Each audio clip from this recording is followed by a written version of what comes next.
ഈ വീഡിയോയിൽ മിഡിൽ ഈസ്റ്റുമായിട്ട് ബന്ധപ്പെട്ട വിഷയമാണ് നമ്മൾ നോക്കുന്നത്. നമ്മൾ ഫുൾ ആൻഡ് ഫുൾ കാണിച്ചിരിക്കുന്ന പറഞ്ഞാൽ ഗാസയിൽ കൊച്ചു കുട്ടികളെ എങ്ങനെയാണ് ട്രെയിൻ ചെയ്യുന്നത്. ട്രെയിനിങ് അതായത് മറ്റുള്ളവർ ഇപ്പം നമ്മളൊക്കെ നമ്മുടെ നാട്ടിൽ നമ്മുടെ കുട്ടികളെ സ്കൂളിൽ വിടുന്നതും നമ്മൾ പിന്നെ LKG UKG ആയിക്കോട്ടെ അങ്ങനെ പലതരത്തിലുള്ള എഡ്യൂക്കേഷൻ സിസ്റ്റമാണ് നമ്മൾ ഇംപ്ലിമെൻറ്റ് ചെയ്ത് നടപ്പിലാക്കുന്നത്.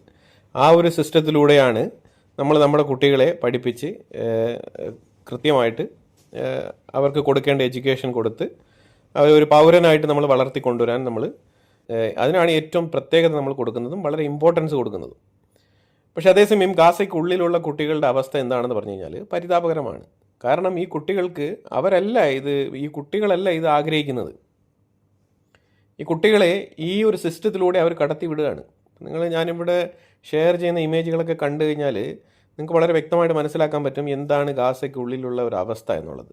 ഇതൊന്നും ചിലപ്പോൾ നമ്മൾ വാക്കാൽ പറഞ്ഞു കഴിഞ്ഞാൽ ചിലപ്പോൾ മനസ്സിലാക്കാൻ പറ്റണമെന്നില്ല. അതുകൊണ്ടാണ് നമ്മൾ ഈ ക്ലിയർ ആയിട്ട് ഈ ഒരു ഫുട്ടേജ് തന്നെ ഇവിടെ എടുത്ത് വെക്കാനുള്ള പ്രധാനപ്പെട്ട കാരണം. ഇതൊക്കെ തന്നെ പല രീതിയിലും ആൾക്കാർ വിവിധ തരത്തിൽ ഇതിനെ വ്യാഖ്യാനിക്കും. പക്ഷേ ഈ ചെയ്യുന്ന പ്രവൃത്തി എന്താണെന്ന് പറഞ്ഞു കഴിഞ്ഞാൽ ഇത് കണ്ണിച്ചോരയില്ലാത്ത രീതിയിലുള്ള പ്രവൃത്തികളാണ്. ശരിക്കും ഈ കുട്ടികളെ ഈ രീതിയിൽ വളർത്തിയെടുക്കുന്നതിലൂടെ ഇവർ ലക്ഷ്യമിടുന്നത് എന്താണ്? ഇപ്പോൾ അവിടെ നിങ്ങൾ കണ്ട ആ ഒരു ഡെമോൺസ്ട്രേഷൻ ഇല്ലേ, ആ ഡെമോൺസ്ട്രേഷനിൽ താഴെ ആ ഡെമോൺസ്ട്രേഷനിൽ ഈ കുട്ടികൾ അവിടെ കാണിക്കുന്നത് ശരിക്കും ഇവർ ഈ തോക്കെടുത്ത് പൊരുതുന്നതും അടിക്കുന്നതും ഈ ആക്രമണങ്ങൾ കാണിക്കുന്നതെല്ലാം തന്നെ അവിടെ ഡെമോൺസ്ട്രേറ്റ് ചെയ്തിരിക്കുന്ന ഒരു ഒപ്പോണൻ്റ് എന്ന് പറഞ്ഞ ആ ഒരു വ്യക്തി IDF സോൾജറാണ്. അവിടെ അതാണ് ഡെമോൺസ്ട്രേറ്റ് ചെയ്ത് വെച്ചിരിക്കുന്നത്. അതായത് ഈ യഹൂദൻ്റെ മോൻ അല്ലെങ്കിൽ ഒരു ജൂവിഷ് ലേഡിയുടെ മോൻ എന്ന് വിളിക്കുന്നത് തന്നെ ഒരു തെറിയായിട്ടാണ് അവർ ഉപയോഗിക്കുന്നത്. ഒരു തെറിയാണ്. അതായത് ഗാസയിൽ പൊതുവേ തെറി വിളിക്കുന്നതിന് പകരമാണ് ഇങ്ങനെ ഈ ഒരു ടെർമിനോളജി ഉപയോഗിക്കുന്നത്. അതായത് ജൂവിൻ്റെ മോൻ എന്ന് പറഞ്ഞു കഴിഞ്ഞാൽ ഒരു തെറി പദമാണ് അവിടെ.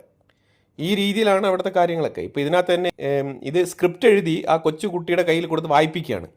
ഇത് റിസൈറ്റ് ചെയ്യുമ്പോഴത്തേക്കും അതിൻ്റെ പുറകിൽ ഒരുപാട് കുട്ടികളുണ്ട്. അവരെല്ലാം തന്നെ ഇത് കേട്ട് ഇങ്ങനെ പഠിക്കുകയാണ്. ഇതാണ് ശരിക്കും പറഞ്ഞാൽ ഗാസയുടെ യഥാർത്ഥ പ്രശ്നം. അപ്പോൾ ഇത് എത്ര കുട്ടികൾ ഇങ്ങനെ വളർന്നു വരും. ഇപ്പോൾ ഇതിനകത്ത് എങ്ങനെയാണ് ഇതിനെ കൺസിഡർ ചെയ്യാൻ പറ്റുക?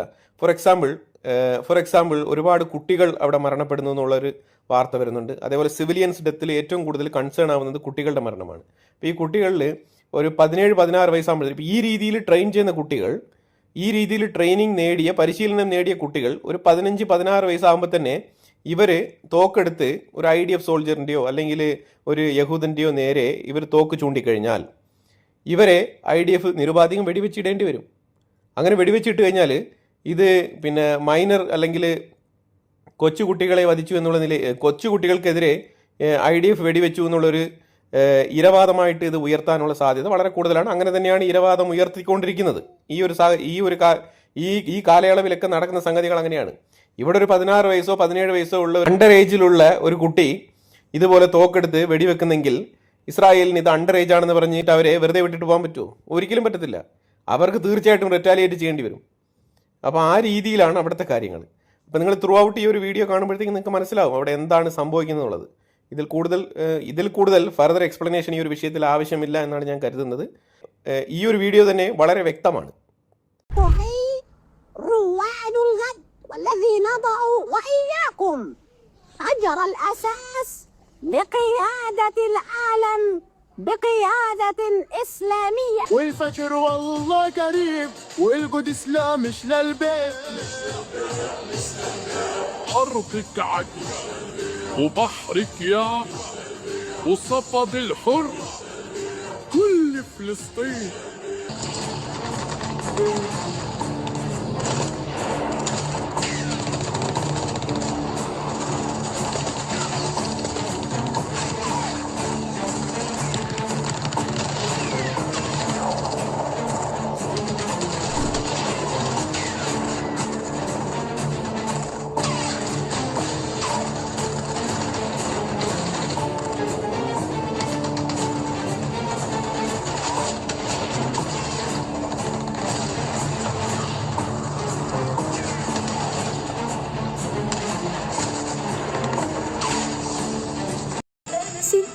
شدتي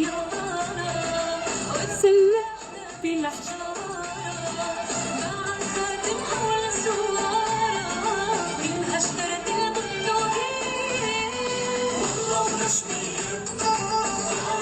يا فدائي خذني لحارب، يا فدائي خذني لحارب، علمني وخذني لحارب. نكره اليهود كله. أنا إن شاء الله أساعد الشباب وإن شاء الله أصير مقاوم بالمستقبل مع الدولة الإسلامية، لأنهم بسبب كذبهم وانتهاكاتهم إنهم يقولون أن الهيكل تحت المسجد الأقصى، ولا مرة إنه يكون الهيكل تحت المسجد الأقصى. العمليات هاي تحت الدعس والسكاكين هاي إشي بيرفع الراس لفلسطين. احنا ضد السلام. احنا ضد السلام مع اسرائيل. لان اسرائيل خونة وكلاب. إنه إحنا نحاول نقلل من عددهم ونحاول نخرجهم من بلادنا ونرجع بلادنا إلنا. أنا مع عملية الطعن لأنها بترعب اليهود، بتخليهم مرعوبين، فيش عندهم سلام أمني. Maybe because they show the real face of Palestinian society, and that's a face the West is desperate not to see. Hamas leader Yahya Sinwar said himself, civilian casualties are necessary. The only card Hamas has is being the victim, using children, and the media plays right along. Think about it. Have you ever seen what I'm showing you on your TV? You are hearing the words Gazan children a million times, but you have never seen these clips. അതുപോലെ തന്നെ Israel ഗാസയെ annexe ചെയ്യാനുള്ള എല്ലാ പ്രോസസ്സിങ്ങും കാര്യങ്ങളൊക്കെ നടത്തിക്കൊണ്ടിരിക്കുകയാണ്. അതായത് ഇസ്രായേലിന്റെ ഉള്ളിൽ നെസറ്റിൽ തന്നെ ഇതിനെക്കുറിച്ചുള്ള ചർച്ചകളൊക്കെ പുരോഗമിക്കുന്നുണ്ട്. ഹമാസ് ഇതുവരെയും ഈ ബന്ദികളെ മോചിപ്പിക്കുന്നതുമായിട്ട് ബന്ധപ്പെട്ട് യാതൊരു വിധത്തിലുള്ള ചർച്ചകൾക്കോ അല്ലെങ്കിൽ ഒരു രീതിയിലുള്ള മീഡിയേഷനോ തയ്യാറാവാത്ത അവസ്ഥയിലാണ്. രണ്ടാമത്തെ പ്രാവശ്യവും ഇൻഡയറക്റ്റ് ആയിട്ട് ഹമാസുമായിട്ട് മീഡിയേഷൻ ചെയ്യാൻ ശ്രമിച്ചിട്ടുണ്ടായിരുന്നു ഇസ്രായേലിന്റെ ഭാഗത്തുനിന്ന്, അതും പരാജയപ്പെട്ട അവസ്ഥയിലാണ്. അപ്പോൾ അതുകൊണ്ട് തന്നെയാണ് ഗാസ അനക്സേഷനുമായിട്ട് ബന്ധപ്പെട്ട് കാര്യങ്ങൾ മുന്നോട്ട് നീങ്ങുന്നതായിട്ടാണ് നമുക്ക് മനസ്സിലാക്കാൻ പറ്റുന്നത്. അതിലുപരിയായിട്ട് എയ്ഡുമായിട്ട് ബന്ധപ്പെട്ട് ഒരുപാട് മിസ്കൺസെപ്ഷനും തെറ്റിദ്ധാരണകൾ പരത്തുന്ന രീതിയിൽ ജനറ്റിക് ഡിസോർഡറിനെയൊക്കെ എടുത്ത് പബ്ലിഷ് ചെയ്ത മാധ്യമങ്ങൾക്ക് എക്സ്പ്ലനേഷൻ ഇസ്രായേലിന്റെ സൈഡിൽ നിന്ന് കൊടുത്തിട്ടുണ്ടായിരുന്നു. അപ്പൊ അങ്ങനെ നിങ്ങളിപ്പോൾ കാണുന്നത് ന്യൂയോർക്ക് ടൈംസ് എന്ന് പറഞ്ഞ ആ ഒരു പത്രത്തിന്റെ ആ ഒരു മീഡിയ ഓഫീസിന്റെ ബിൽഡിങ്ങിന്റെ ഫ്രണ്ടിൽ നിങ്ങൾ കാണുന്നത് മൊത്തം ചുമന്ന പെയിന്റ് കൊണ്ട് അലങ്കോലമാക്കിയിരിക്കുകയാണ് ഈ പാലസ്തീനിയൻ അനുകൂലികൾ, അതുപോലെ ഈ പാലസ്തീനിയൻ അനുകൂലികളായിട്ടുള്ള ആൾക്കാർ. ഈ രീതിയിലാണ് ലോകമെമ്പാടും, അതായത് അവർ ചെയ്യുന്ന പൊള്ളത്തരങ്ങൾ എടുത്ത് തുറന്നു കാണിച്ചു കഴിഞ്ഞാൽ അവർ ഈ രീതിയിലാണ് പെരുമാറുന്നത്. ഇത് ഇന്ന് ലോകമെമ്പാടും കാണാൻ കഴിയുന്ന ഒരു യാഥാർത്ഥ്യമാണ്. ഇത് ആർക്കും തന്നെ ഡിനൈ ചെയ്യാൻ പറ്റാത്തൊരു അവസ്ഥയാണ് ഇപ്പം നിലനിൽക്കുന്നത്. ഇനി ന്യൂയോർക്ക് സിറ്റിയിൽ തന്നെ ബ്രൂക്ലിനിൽ ഗ്ലോബൽ ഇന്തിഫാദക്കാര് അവര് വണ്ടി കൊണ്ട് റോഡിന് കുറുകെ ഇട്ടിട്ട് കാണിക്കുന്ന അതിക്രമങ്ങളാണ് ഇപ്പം ഞാനിവിടെ വീഡിയോയിൽ വെച്ചിരിക്കുന്നത്. അപ്പൊ ഈ രീതിയിലുള്ള പെരുമാറ്റങ്ങളാണ് ഇവര് മൊത്തത്തിൽ കാണിച്ചുകൊണ്ടിരിക്കുന്നത്. കാരണം ഇപ്പൊ അവര് എന്ത് ചെയ്യണം, ഏത് രീതിയിൽ പാലസ്തീനിയൻ സ്റ്റേറ്റ് രൂപീകരിക്കണം എന്നൊക്കെ ഒരു കൺഫ്യൂസ്ഡ് മൈൻഡ് സെറ്റിലാണ് മുന്നോട്ട് പോകുന്നത്. കാനഡ, ഫ്രാൻസ്, UK ഇവരെല്ലാവരും കൂടി ചേർന്നിട്ട് എങ്ങനെയെങ്കിലും ഒരു പാലസ്തീനിയൻ സ്റ്റേറ്റിന് വേണ്ടിയിട്ട് നിലകൊള്ളണം എന്ന് പറഞ്ഞിട്ട് പല അജണ്ടകളുമായിട്ടൊക്കെ മുന്നോട്ട് വരുന്നുണ്ട്. അതുകൊണ്ട് തന്നെയാണ് അറബ് രാജ്യങ്ങളെ വെച്ചിട്ട് യുണൈറ്റഡ് നേഷൻസിൽ ഹമാസ് ചെയ്ത ഒക്ടോബർ 7 ആ ഒരു ക്രൂരകൃത്യത്തിനെതിരെ അറബ് ലീഗിൽപ്പെട്ട രാജ്യങ്ങളെല്ലാം തന്നെ ഒരുമിച്ച് കണ്ടംപ്റ്റ് ചെയ്തത്.